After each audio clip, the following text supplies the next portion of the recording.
Mainit nga pala ngayon. Papunta ako ng trabaho.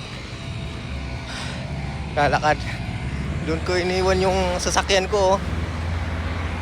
Dito pa yung station. Diyan yung station sa dulo. Init. Hindi ka pwede basta-basta magtawid dito. Kailangan hintayin mo yung ilaw.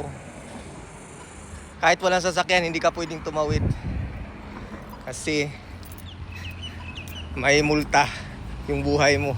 Hindi humihinto ang mga dito, mga bus. Ito nga pala yung station. Kasi ang layo ng nilakaran ko. Doon ko pinarada yung sasakyan ko.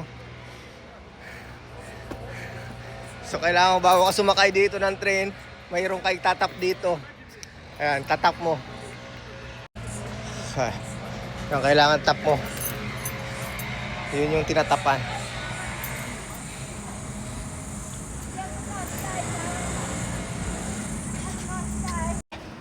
Ito yung pababa sa train.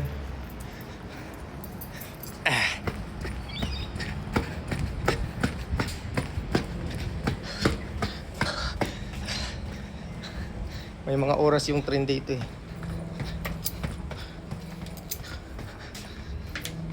Kaunti ilang tao naghihintay dito.